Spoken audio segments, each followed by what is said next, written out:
오늘 본문이 있는 시편 51편은 시편에 나오는 7편의 참회시 가운데에서 5번째 참회시에 해당이 됩니다. 기독교는 이 땅에서 만사 형통을 빌어주는 종교가 아닙니다. 오히려 이 땅에서 하나님 나라에 대한 소망을 보여주는 종교가 기독교입니다. 기독교는 우리 인간을 그럴듯한 선한 존재로 포장시키는 종교도 아닙니다. 오히려 기독교는 성경을 통해서 우리 인간이 얼마나 더럽고 얼마나 추한 죄인인가를 가감하지 않고 그대로 드러내면서 동시에 그 죄 문제가 어떻게 해결받을 수 있는가를 가르쳐주는 것이 바로 우리 기독교 신앙의 본질이라고 성경은 증거합니다. 먼저 우리는 오늘 본문을 통해서 첫 번째 교훈받을 수 있는 내용은 죄는 보편성과 실제성을 가지고 있다는 것을 가르쳐주고 있습니다. 다윗은 신실한 믿음의 사람이요 하나님의 마음에 합한 사람으로 그렇게 평가를 받았습니다. 하지만 이런 다윗도 그 일생을 통해서 하나님 앞에 참 부끄럽고 고개도 들 수 없고 수치스러운 몇 가지 큰 죄의 실수를 범한 적이 있었는데 그 중에 하나가 바로 밧세바와의 간음 사건이었습니다.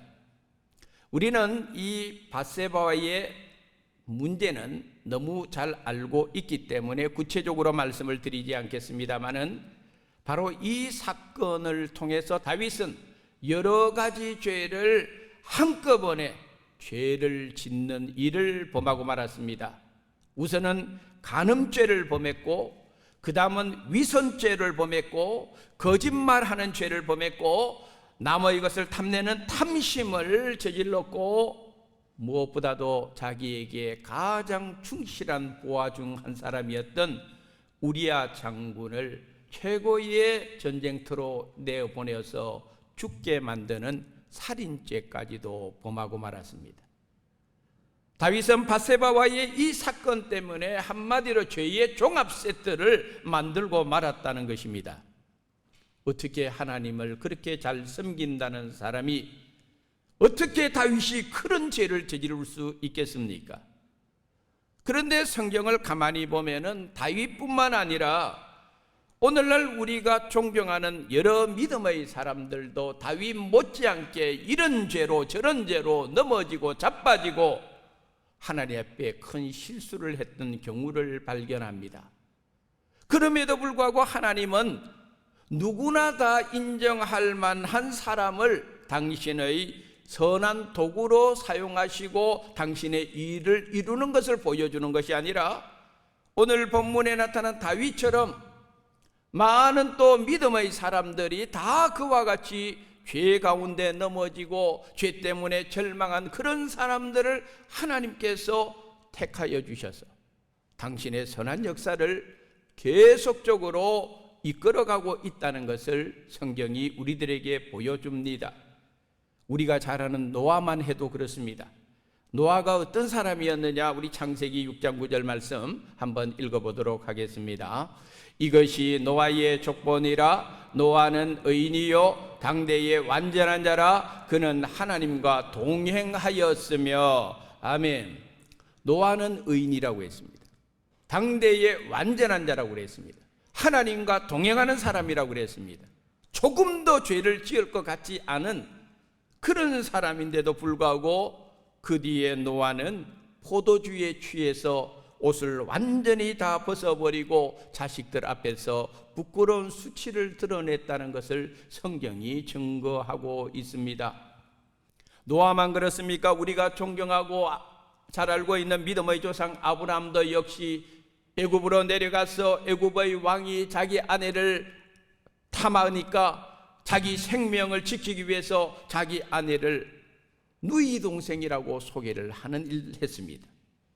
아브라함은 하나님으로부터 자식에 대한 약속을 받았습니다만 그 약속을 온전히 지키지 못하고 중도에서 자기 힘으로 자식을 만들어 놔서 이스마엘을 탄생시키고 말았습니다. 하나님 앞에 부끄러운 실수를 범했다는 것입니다. 우리가 잘 아는 믿음의 족장 야곱도 하나님 앞에 여러 가지 실수를 했던 사람이고, 모세도 애굽 사람을 쳐서 죽이는 죄를 범하기도 했습니다. 우리가 잘 아는 이스라엘의 거룩한 사사로 삼손이 부름을 받았습니다마는 이 삼손은 요즘 말로 하면 술 마시는 거 좋아하고 노는 거 좋아하고 여자를 좋아하는 사람입니다. 그런데 하나님은 삼손을 이스라엘을 구원할 사사로 세웠던 것을 볼 수가 있습니다. 신약으로 넘어가면은 베드로는 또 어떻습니까? 주는 그리스도시요 살아계신 하나님의 아들입니다. 이 위대한 신앙 고백을 하고 주님께서 그 고백 위에 당신의 교회를 세워주시겠다고 했는데, 그만 바로 베드로는 죄 가운데 넘어져서 주님의 십자가의 길을 막아서는 죄를 범하고, 심지어는 예수님을 3번이나 모른다고 부인하는 죄까지 범했던 것을 볼 수가 있습니다. 지금까지 소개한 이런 사람들은 어떻게 보면은 위대한 신앙의 사람들로 우리가 알고 있는데, 성경을 보면은 그들의 삶 속에서 이런 모습으로 저런 모습으로 넘어지고 무너졌다는 것을 보여주고 있습니다. 죄라고 하는 것은 이와 같이 모든 사람에게 예외가 없습니다. 모든 사람에게 역사하는 보편성을 가지고 있습니다. 죄는 보편적인 겁니다. 죄는 그리고 또 실제적인 겁니다. 현실적인 겁니다. 그래서 사도 바울은 로마서 3장에서 의인은 없나니 하나도 없으며 모든 사람이 죄를 범하였으며 하나님의 영광에 이르지 못하느니라. 할렐루야. 다 죄인이다 이 말이에요. 죄의 보편성입니다. 모든 사람들이 죄라고 하는 이 현실 앞에 놓여 있고 그 현실 앞에 자기를 지키지 못하고 무너졌다 이 말입니다. 오늘 본문 3절에서 다윗은 이와 같이 고백을 합니다. 물론 나는 내 죄가를 아오니 내 죄가 항상 내 앞에 있나이다 그랬습니다. 내 죄가 항상 내 앞에 있나이다. 이 원문에 대한 좀 더 정확한 해석은 먹이를 노리고 있는 맹수가 먹이를 잡아먹으려고 웅크리고 노리고 있는 상태가 방금 말한 다윗의 내 죄가 항상 내 앞에 있다는 표현이에요. 죄는 내 앞에 있습니다. 먹이를 노리는 맹수가 틈만 나면은 그 강렬한 이빨을 가지고 먹이를 덥석 물듯이 나를 노리고 있다는 것이 여기 내 앞에 죄가 항상 있다고 하는 다윗의 고백 속에 담겨져 있는 원문의 뜻입니다. 죄는 이론이 아닙니다. 죄는 실제적인 겁니다. 이러한 유사한 표현을 하나님께서는 첫 살인자 가인에게도 했습니다. 우리 창세기 4장 7절 말씀 한번 읽어보겠습니다. 네가 선을 행하면 어찌 낯을 들지 못하겠느냐? 선을 행하지 아니하면 죄가 문에 엎드려 있느니라. 죄가 너를 원하나 너는 죄를 다스릴지니라. 아멘. 하나님께서 가인에게 하신 말씀입니다. 죄가 문에 엎드려 있느니라 그랬습니다. 다윗은 항상 내 앞에 죄가 있다고 그랬습니다. 죄가 너를 원한다고 했습니다. 죄는 저와 여러분을 삼키려고 원하고 있습니다. 그래서 하나님께서는 너는 죄를 다스릴지니라. 그 죄를 네가 용납하지 말고 그 죄를 이겨내라. 하나님께서 가인에게 말씀하셨는데 이 가인은 유감스럽게도 죄를 정복하지 못하고 그만 죄의 노예가 되었다는 것을 성경이 가르쳐 줍니다. 죄는 이만큼 무서운 것입니다. 죄는 이만큼 강한 것입니다. 더 나아가 오늘 본문 5절에 보니까 다윗은 이렇게 고백을 하고 있습니다. 내가 죄악 중에서 출생하였으며 어머니가 죄 중에서 나를 잉태하였나이다. 죄의 원죄성, 죄의 유전설 이 안에 담겨져 있습니다. 누구나 죄 가운데 태어납니다. 이 표현은 우리 인간의 힘으로 죄를 이겨낼 수가 없고, 우리 인간은 인간의 힘으로 죄를 해결받을 수도 없습니다. 죄에 완전히 무방비한 상태가 바로 5절에 나타난 다윗의 고백 속에 있는 것입니다.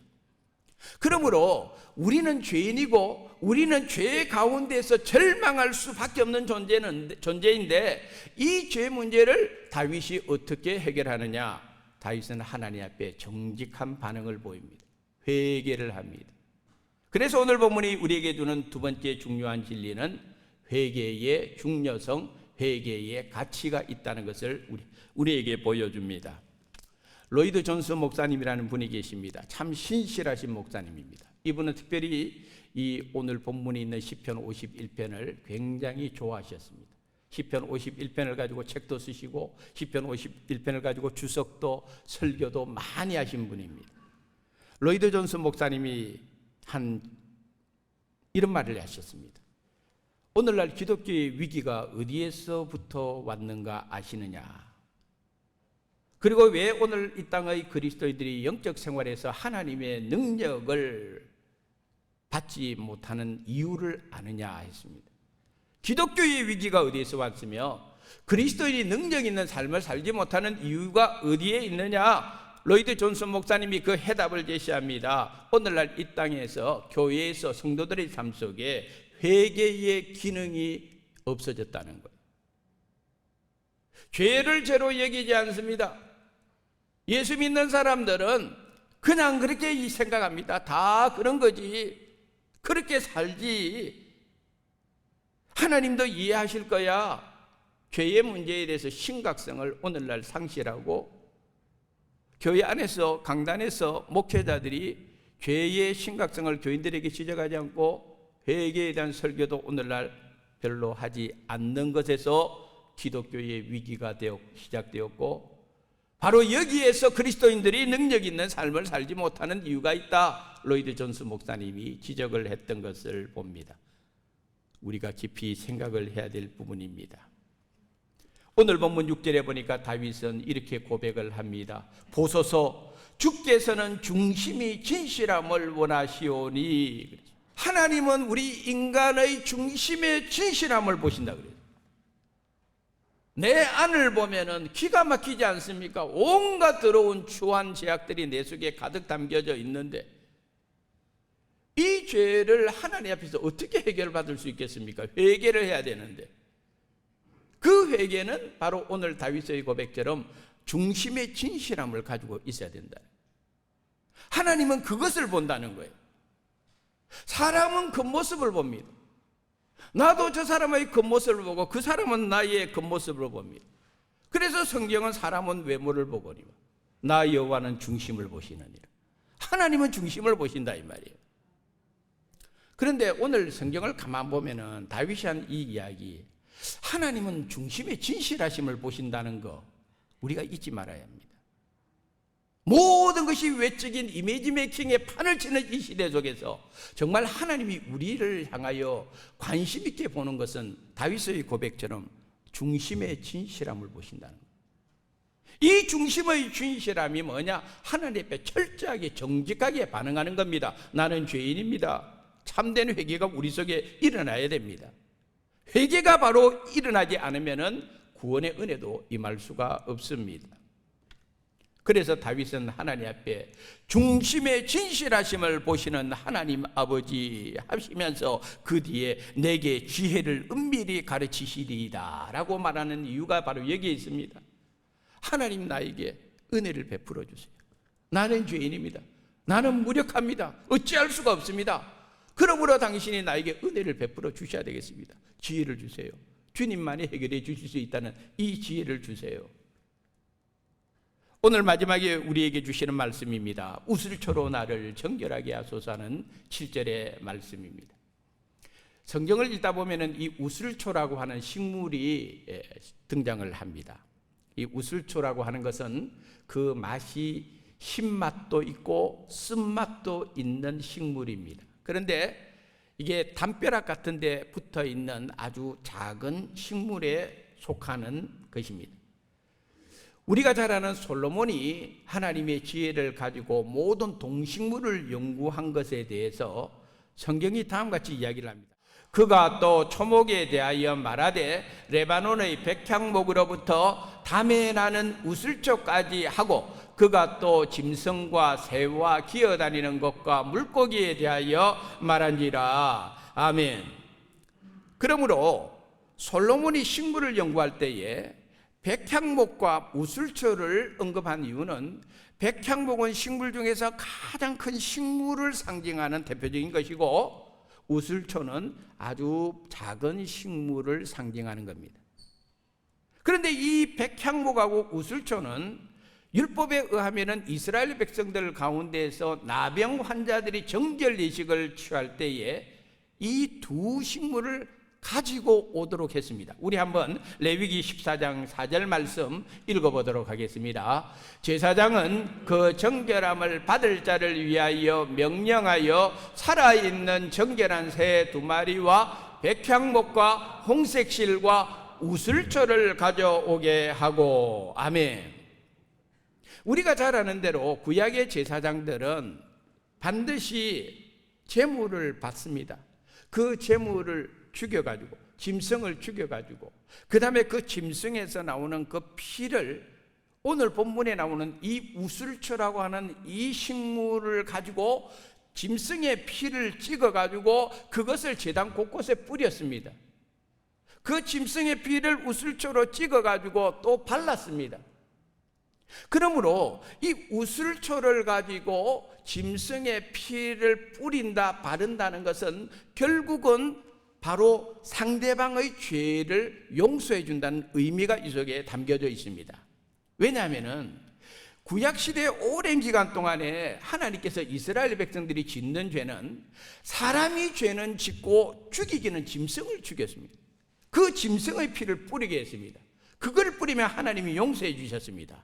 왜 그러냐? 히브리서 9장 22절에 그 이유가 있습니다. 한번 읽어보겠습니다. 율법을 따라 그의 모든 물건이 피로서 정결하게 되나니 피 흘림이 없은즉 사함이 없느니라. 아멘. 그래서 짐승을 구약시대에 무수히 많은 짐승이 제물로 죽었습니다. 그러나 하나님께서 우리 인간을 사랑하기 위해서, 저와 여러분을 사랑하기 위해서 2000년 전에 예수님을 이 땅에 보내주셔서 예수님께서 십자가에 죽으심으로 예수님의 보혈을 통해서 저와 여러분에게 더 이상 짐승의 피로 우리를 속죄하시는 것이 아니라 예수님의 피로 우리를 속죄하는 은혜를 베풀어 주신 것입니다. 할렐루야. 예수님의 보혈이 그래서 중요한 거예요. 우슬초로 정결하게 해달라는 것은 결국은 나중에 오실 메시아 되시는 예수 그리스도의 십자가의 사역을 예표하는 사건이었다. 이것을 우리는 오늘 다윗의 고백을 통해서 발견을 할 수가 있는 것입니다. 하나님께서 저와 여러분을 얼마나 사랑하신지 모릅니다. 그래서 사도 바울은 로마서 5장 8절에 이와 같이 이야기를 합니다. 우리 한번 로마서 5장 8절. 우리가 아직 죄인 되었을 때에 그리스도께서 우리를 위하여 죽으심으로 하나님께서 우리에 대한 자기의 사랑을 확증하셨느니라. 아멘. 할렐루야. 우리에 대한 자기의 사랑을 확증하신 사건이 예수 그리스도의 십자가의 죽으심입니다. 그러므로 백향목과 우슬초를 하나님께서 언급하신 것은 저와 여러분이 이 땅에 살면서 아무리 백향목같이 큰 죄를 지었다 할지라도, 우슬초처럼 아주 사소한 죄를 지었다 할지라도 예수님께서 용서하지 못할 죄는 없습니다. 할렐루야. 예수님의 십자가의 은혜가 감당하지 못할 죄는 없다는 것을 우리에게 가르쳐주고 있는 것입니다. 마지막으로 오늘 본문에 나타난 이 다윗의 고백 중에 1절에 인자와 긍휼이라고 하는 이 단어는 저와 여러분이 하나님의 구속의 역사가 얼마나 위대한 것을 보여주는 아주 중요한 단어라는 것을 잊지 말아야 되겠습니다. 1절에 보니까 하나님이여 주의 인자를 따라 내게 은혜를 베풀어 주십시오라고 다윗이 고백합니다. 성경을 읽다 보면은 하나님의 인자심이란 말이 많이 나옵니다. 그런데 우리는 살아가면서 사람과 사람 사이에도 그 사람 참 성품이 인자해 이런 말 하잖아요. 저 사람 참 인자한 사람이 이런 말 하잖아요. 그런데 우리가 사회 생활 속에서 상대방에 대해서 인자하다는 표현하고 하나님의 인자심은 완전히 다른 겁니다. 그 혼동하면 안 됩니다. 하나님의 인자심을 히브리어로 헤세드라고 부릅니다. 헤세드라는 것은 불변의 사랑입니다. 변하지 않는 사랑입니다. 언약을 이루시는 사랑입니다. 그래서 하나님께서 이 다윗에게 깨우쳐 준 것이, 또 다윗이 또 깨달은 것이 헤세드, 나를 향한 하나님의 불변의 사랑을 깨달았기 때문에 그는 죄 가운데 있었습니다. 죄로 무너졌습니다. 죄로 절망한 가운데 있습니다. 그러나 거기에서 일어날 수 있는 길이 어디서 나오느냐? 하나님의 인자심이라는 거예요. 하나님의 그 불변하는 사랑, 비록 내가 죄 가운데서 하나님 앞에 크게 부끄러운 일을 했지만은, 그러나 하나님의 그 헤세드, 나를 하나님께서 사랑해 주시고 택해 주시고 언약을 주시고 그 언약을 이루시기 위해서 쓰러진 나를 일으켜 주시고 무너진 나를 세워 주시고, 그래서 하나님이 이끌어 가신다는 것. 그래서 다윗이 하나님 앞에 고백합니다. 여호와의 그 인자하심을 따라 내게 은혜를 베풀어 주세요. 또 한 가지 다윗은 고백합니다. 긍휼을 이야기하고 있습니다. 주의 많은 긍휼을 따라 내 죄악을 지워주소서라고 말합니다. 이 긍휼이라는 단어도 그냥 우리가 생각하는 긍휼하고 다릅니다. 하나님의 긍휼이라는 거, 이거 히브리어로 라하밈이라고 부르는데, 이 라하밈이라고 하는 이 단어는 여자들의 자궁의 라함이라고 부릅니다. 여자들의 자궁 라함을 하나님의 긍휼 라하밈하고 같이 씁니다. 무슨 말이냐면은, 하나님이 저와 여러분을 사랑하실 때 그 어머니의 그 자궁 속에 있는 태아를, 그 생명을 그 어머니가 사랑하고 지켜주는 그런 마음으로 하나님이 저와 여러분을 긍휼하심으로 지켜보시고 인도해 주신다는 거예요. 그래서 다윗이 고백하는 거예요. 주의 인자하심을 내게 은혜로 베풀어 주시고 주의 많은 긍휼을 통해서 내 죄를 다 용서해 주십시오 라고 다윗이 고백하고 있는 것입니다. 그렇다면 여러분 한번 생각해 보세요. 저와 여러분이 얼마나 하나님 앞에 고개에 들 수 없는 죄인 아닙니까? 얼마나 큰 죄를 짓고 살아왔습니까? 얼마나 부족하고 허물이 많은 사람입니까? 그런데 왜 하나님께서 헤세드, 인자심을 우리에게 주십니까? 이런 죄인을 왜 하나님께서 긍휼하심을 많이 베풀어주는 이유가 어디에 있습니까? 내 안에 선한 것 하나도 없는데 말입니다. 왜 그런 은혜를 우리에게 아낌없이 날마다 부어주시는 이유가 어디에 있습니까? 놀라운 것입니다, 여러분. 신비한 것입니다.